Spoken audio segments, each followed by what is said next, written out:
Всем привет, друзья, вы на канале Team Spirit. Сегодня мы научим вас всей базе на карте Эрангель. Покажем вам, возможно, какие-то фишки, расскажем в целом, какой флоу этой карты, что на ней делать, и какие-то просто другие интересные моменты, которые, я уверен, пригодятся даже тем, кто уже умеет играть в PUBG Mobile. Всем приятного просмотра, приступаем. Наверное, мне кажется, главное, что нужно сказать про Эрангель, что эта карта супер сбалансированная, то есть на ней есть и достаточное количество кемпов, и достаточное количество опенов, достаточное количество гор, да, пригорков всяких разных. То есть очень интересный ландшафт, который позволяет тебе в целом использовать все свои навыки. Это самая первая карта, да, вообще, которая появилась в PUBG. Как мне кажется, самая интересная, просто самая при этом скиллозависимая. Когда мы начинаем говорить про карту, важно отметить самые основные точки интереса, точки, где собирается больше всего людей. На мой взгляд, это прежде всего починки, Сосновка, Новорепная, контейнеры Жоржиполя и Рожок плюс школа. Это вот такие, мне кажется, прям самые основные места, где всегда будет много людей, где много лута. И вот есть некий баланс. То есть вся карта, по сути, делится на то, где можно спокойно полутаться, либо где можно пофайтиться. Вот те точки, которые я отметил, там и пофайтиться, и полутаться можно. И они для того и для того подходят. Если мы обратим внимание на контейнеры Жоржиполя, это очень простой и понятный файт. Лут лежит наверху контейнеров. Вы, вероятнее всего, будете часто видеть врагов именно сверху контейнеров. Вы можете упасть. Легкий файт, легкий лут. Причем его довольно много. Единственный минус, что там будет мало обвесов на оружие, то есть их будет тяжело собрать, но самих оружий вы найдете предостаточно. Рожок и школа. Школа — это вообще, наверное, культовое место даже в ПК PUBG, в мобильном PUBG не исключение. То есть есть общаги. Мне лично этот спот очень не нравится, потому что очень много мест, где вас могут закрысить. Но, как правило, больше всего людей находится именно там. По тем же самым причинам. Люди любят крысить. Если это ваш такой плейстайл, то от чего вы получаете удовольствие, почему бы нет? Ребят, мы не будем вас осуждать за это. Починки. Починки — это такая база, да? То есть дома, город, центральный город, да, откуда можно до любой зоны быстро доехать, добраться. Есть гараж, можно забраться на крышу. Но спот тяжелый. Его именно нужно учить, нужно понимать его тонкости, нужно понимать, что в нем делать. Опять же, это все приходит с опытом. Вы можете туда попадать пару раз, посмотреть, как залезать на крыши, да, посмотреть, откуда вас будут пикать, да, кто где будет находиться, и со временем вы поймете. Мой совет: лутать нужно вот эту часть. Здесь очень много доступов на крышу. Можно куда угодно, в любые стороны, да, сюда условно, сюда сделать ротации. Вот так можно даже спокойно идти. Это самая контролирующая зона. Сосновка. Сосновка некоторым не нравится из-за того, что, чтобы попасть на основной остров, вам придется пересечь вот эти два моста. Да, и это не всегда безопасно. Люди очень любят их крыть. Если их будут крыть, то, скорее всего, это будет происходить где-то вот здесь. Да, никто не будет вас здесь крыть, это маловероятно. В основном это будет происходить здесь. И нужно понимать, что, то есть, полутавшись здесь, еще не факт, что вы куда-то далеко зайдете в этой катке, да, потому что здесь, возможно, ваш путь и закончится. Поэтому учтите это, когда будете падать на Сосновку. Но что есть интересного на Сосновке? Общаги. В общагах происходит 90% файтов всех, да, это то, куда все падают, там лут есть на крыше, на первом, на втором этаже. Такое довольно опасное место. Если вы хотите более всего полутаться, есть дефолт так называемый, есть завод, есть перемычка. Это такие точки, где вы можете полутаться и уже, получается, подойти к файту, да, то есть не начинать прямо с него, а залутался и подошел. Есть также РЛС, это очень большая такая огромная обзорная позиция. На нее спокойно забрались, полутались, осмотрелись, но если вы там нокнетесь, вероятнее всего, это ваш конец. Перейдем аккуратно к Новорепному. Суть та же. Переплыть только мосты. Если вы найдете там сейчас в игре ввели СВП, да, это подушка такая воздушная, то можете в целом и на ней перебраться, но потом вам придется где-то вот тут условно искать машины, да. Очень похоже на контейнеры Жоржиполя, тоже контейнеры тут находятся, но есть зона с домами. Если вы хотите играть именно на победу, рекомендую вам падать именно туда, потому что вы фактически отрезаете всю вот эту вот желтую область. То есть все, желтая область не может ничего сделать против вас. Вы фактически все контролируете. И лута там тоже предостаточно, но нюанс в виде мостов. И я думаю, по мостам у нас специалист Булат и Эффект, поэтому они вам расскажут, как же преодолеть эти чертовы мосты. Титульный партнер приготовил бонусы для каждого фаната команды. Переходи в наш телеграм-канал, чтобы знать подробности. Всем привет, я эксперт, да, мостов, как говорится, перекрыватель 2000. Если мы стоим здесь, можно сказать, что это начало моста. Также можно залезть примерно на желтой метке, это конец моста. Нам вот, нужно обратить внимание на балки, правые, левые. Они должны быть чуть-чуть больше градуса, под наклоном большего градуса, нежели вот просто сравните. Примерно здесь и примерно здесь. Нужно найти примерно вот такую балку, в которой вы можете пересечь. Оп, это вот, кстати, нюанс. Есть две похожие балки, такая и другая, которая она сразу же идет следующей. То есть, если вы не смогли залезть на одну, значит на следующую вы точно сможете залезть. Гайд заключается в том, что вы должны залезть, пробраться вот так вот приседя аккуратненько, запрыгнуть на вторую балочку, пройти выше. Тут уже, можно сказать, есть какой-никакой обзор на правые такие микромостики. Вы можете увидеть того, кто сидит за лестницей, например. Или просто увидеть того, кто уже залез, например, на мост.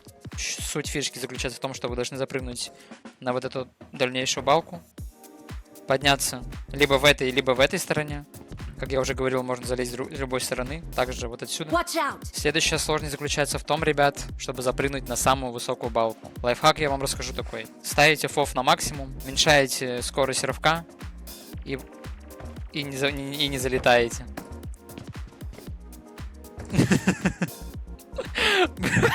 Я умер почти! Нет, если я сейчас не попаду на мост, я умер. Все. Здесь, все, ребят, вот в целом как лайфхак работает. Все, вот здесь вы можете уже лечь, либо принимать ротации с этой стороны, либо же сделать такой тактический ход, оставить троих тиммейтов здесь, пройти на другую часть моста аккуратненько, потому что вас никто не будет ожидать на паблик уровне. Аккуратненько чекаете, да, где у вас люди. Например, за этим КамАЗом часто любят сидеть, либо же в кувшине. Здесь вы можете аккуратненько либо ползти, так закинуть так вот грамотно хаешку, либо просто так расстрелять всех. Бывает, что закрывают мост прямо в самом конце, на самых последних строениях, вот этих вот текстурных машинах. Вам главное не шуметь, ребят. Вам нужно вовремя остановиться и дальше ползти, чтобы вас не услышали и как бы не применили силу против вас, так скажем. Потому что если вашу позицию спали, так, грубо говоря, не помансишь.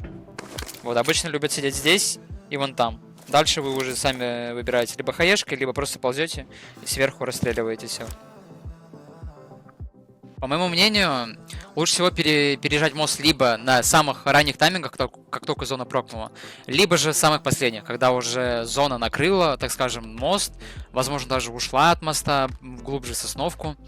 Потому что либо вы проезжаете в начале, вас, возможно, не успеют перекрыть, потому что команда, которая лутала сосновку, она может просто-напросто не успеть встать на позиции, либо просто не захотеть этого делать. Ну, а если, например, вы уже лутаете в какой-то дальнем споту, например, Георгополь, Северный или где-то слева на Гатке, вы не успеете первым доехать на сосновку, советую предпочитать поздний тайминг, когда вы подъезжаете к заправке, ждете, убеждаетесь, что у вас спина пустая, и проезжаете мост за синькой, аккуратненько, все грамотно начекивая. Но если же вы являетесь той командой, которая закрывает мост, как я и говорил, обычно команда проезжает либо в начале, либо в конце за синькой. То есть, если вы встали в начале и никто не проехал, то, соответственно, мне кажется, уже пока синька мост не накроет, никто не проедет. Тут уже на ваш выбор можете уезжать дальше, засовать на какие-то позиции, либо продолжать закрывать до того момента, пока все не умрете от зоны.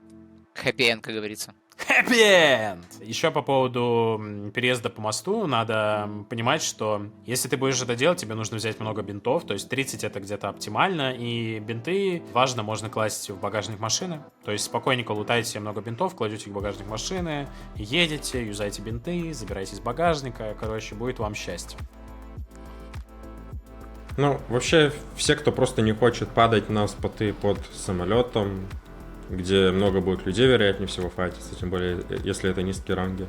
У нас на карте есть много спавнов гаражей, где можно упасть, 100% забрать себе машину. 2 гаража на разные самолеты. Всегда на них можно падать и просто уезжать в самые краевые споты. Это могут быть полноценные споты, типа липовки, камешки. Можно просто, если вы играете не фулл сквадом с друзьями, а вдвоем, втроем, но на ранг. Можно просто лутать неочевидные позиции. Там множество кемпов, которые находятся рядом друг с другом.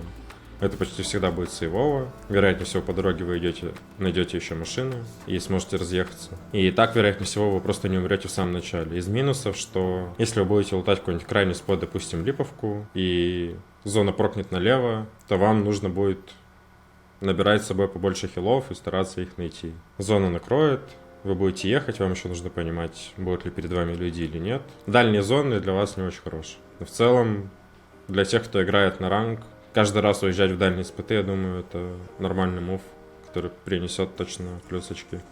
Но киллов будет мало, тоже из минусов. Важно понимать, что вся игра в PUBG строится от информации. И если вы хотите побеждать, вам важно видеть, что происходит вокруг вас. И на помощь тут, как подсказывает эффект, приходят такие позиции. Гора, Эверест. Отличное место, где вы можете играть вот здесь, собирать всю позицию по карте. Гора починок, куда вы также заезжаете. Вот здесь вот есть большая такая горочка. Вот, как бы очень хорошее место. Гора, так называемая картошка, просто из-за того, как она выглядит. Выглядит как картошка. Вот здесь заезжаете, тоже очень много обзора. И таких гор на карте очень большое множество. Есть вот кошка, вот хвост, вот тут вот голова, короче, но это не особо важно. Вот такая вот позиция как бы есть. АВГ, да, вот здесь вот есть гора, которая тоже дает вам много information. Гора вот в этой области, которая дает вам обзор и в эту сторону, и в эту сторону, и сюда как бы. Также есть так называемое рыжее дерево. По причине того, что здесь находится рыжее дерево, вы отсюда видите шелтер, видите вот этот кемп, вот этот кемп. Очень хороший обзорчик. Гора рожка очень важна, потому что вы видите школу, видите рожок. У вас вообще есть контроль как бы на 360, да? Да, вот антенна в поле тут у нас находится, которая также видит, по сути, все стороны. 360 обзор у нее.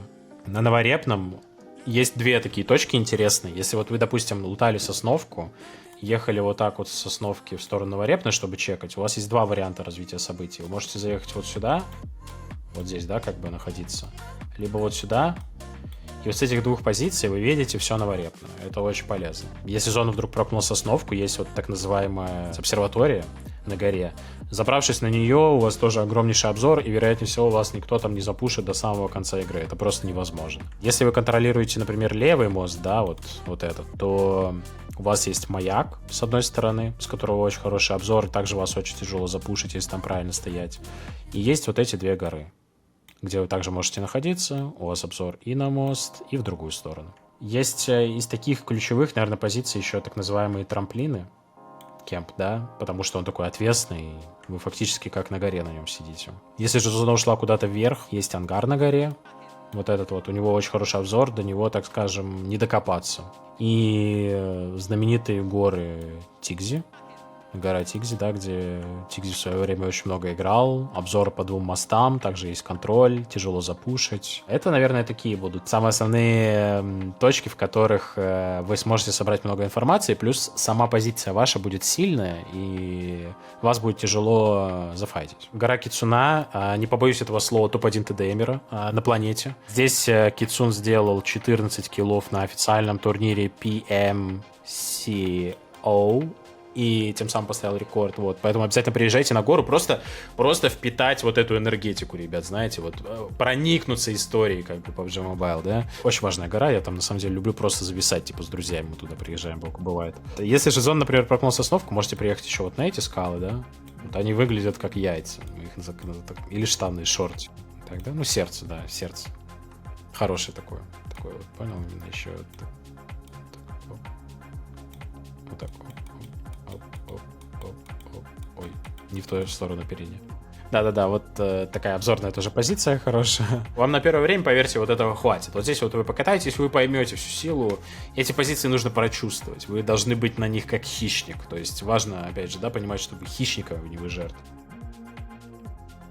Также в игре есть фишка под названием «Не прогруз кемпов», с которых вы можете увидеть, стоят ли тачки в кемпе или нет. Вы подъезжаете, неважно к какому месту, но важно, чтобы вы были за 400 метров от кемпа, и просто войдя в скоп, вы можете увидеть, стоят ли в кемпе тачки, от этого уже отталкиваться и можно ли заезжать в этот кемп. Если стоят тачки, то вероятнее всего в этом кемпу сидят уже люди, и вы поедете чекать другой кемп или занимать другую локацию. Также, друзья, не забывайте сейвить ваши машины, потому что машины – это залог успеха к победе. Как говорится, у киберспортсменов нету машины, нет победы. Старайтесь всегда чекать, когда заезжаете в кемп, смотреть, не прострелят ли машину с других сторон. Также советую всегда на сквад брать, хотя бы любителям начинать брать минимум 2 тачки на команду, а вообще в лучшем случае 4, если вы играете на сейф. Чем больше машин, тем лучше будет строиться ваша игра. В целом, наверное, для новичка важно понимать, что первоочередно, что у вас должно быть после лута, это наличие машины. То есть без машины в PUBG вообще что-то тяжело сделать. Фактически ваш путь должен быть такой. Нашли первоначальный лут, нашли машину, посмотрели зону, решили, куда можно двигаться. Решили, хотите ли вы быстро сыграть зону, медленно. Это тоже как бы очень зависит и очень меняет ваш геймплей. Машины обязательно все нужно в кемпе сейвить, поэтому как бы когда вы переезжаете на Иранг или свой любимый кемпик, подумайте, где же ваши машины не пробьют, там заборчики используйте, листву, да, какую-то окружающую вас. И это очень повысит ваш винрейт. Да, я прям сейчас расскажу одну фишку для тех, кто играет в PUBG и не хочет умереть быстро. Если вы едете, у вас микролаг на 1 секунду, и вы прям видите, как у вас экран подфризило, это вероятнее всего. У вас 4 чела на машине просто едут или кемпы заняты. Короче, в PUBG это работает так, что если у тебя игра подфриживает, значит очень близко, там в пределах 100-150 метров люди. Будьте сюда на чеку и смотрите в экран. Лайфхак, не лайфхак, уже сами посудите, как говорится. Когда вас убили или у вас что-то не получилось, вы говорите, не регнуло, пингануло, и то есть это уже не вы где-то ошиблись, а игра не дает вам играть. И на Ирангеле особенно пригодится. Расскажу просто, как легко сыграть любую сосновочную зону, да, вот вы не любите мосты, просто их ненавидите. Как бы, ребят, важно учитывать, например, вот здесь, на вот этой части карты, вот здесь вот, да, вот здесь вот, всегда спавнятся лодки. Вы всегда можете спокойненько подъехать сюда. Здесь на паблике, даже в ранкеде, ребят, никогда никого не будет. Просто приехали спокойненько, вот здесь вот в доках лодочку взяли, сюда переплыли, сюда, да, вот я не знаю, куда угодно. Вот здесь на дороге всегда будут машинки, их взяли, все, поехали играть. Пользуйтесь лайфхаком, успехов на Иранге. Мой лайфхак более такой для новичков, так скажем. Как запушить врага? Вы оставляете одного своего союзника, чтобы он вас прикрывал, и сами с тиммейтами едете под прикрытием на врага. Как раз таки, когда будет пикать враг, ваш союзник может его нокнуть. И вы, получается, уже, соответственно, с одним ноком будете заезжать на врагов. Это можно продемонстрировать на примере моста. Допустим, у вас трое, вы оставляете одного своего союзника на середине моста и едете дальше втроем на точку Б, и, получается, ваш тиммейт будет прикрывать, пока вы едете, и другие будут стрелять по вам. Соответственно, он может дать нок, и вы уже будете в преимуществе. И да, еще такой по поводу моста прикол. Как правило, люди машины где-то вот здесь вот ставят, да, вот здесь, там, чтобы перекрыть мост, да, вот здесь вот. Вы фактически, когда подъезжаете сюда вот к мосту, вы можете сюда немного съехать, и с этой стороны откроется как раз обзор, вы сможете увидеть, стоят ли там машины, поэтому пользуйтесь, ребят, не пренебрегайте этим. Короче, расскажу, как правильно крысить мосты, чтобы вы были самыми гадами в катке, чтобы вас всех ненавидели. Чтобы спрятаться от людей, которые умные, пытаются начекать вас непрогрузом, понять, закрывают мост или нет.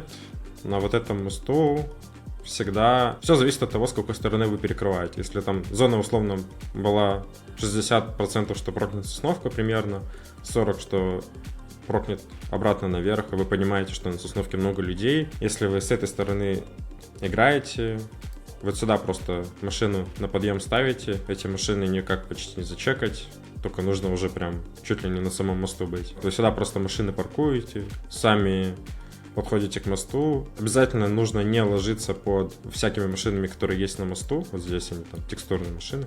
Под эти все текстуры нельзя прятаться, потому что они не грузятся с другой стороны моста, и люди вас увидят просто. Лучше всего прятаться прямо вот здесь, под балками, почти за мостом. Так у вас будет на балках, рядом с балками, просто на земле условно лежать. И так вас почти никто никогда не заметит. И открываться только в самый последний момент. Если вы с этой стороны закрываете мост, то машины нужно прятать за вот этим пригорком просто.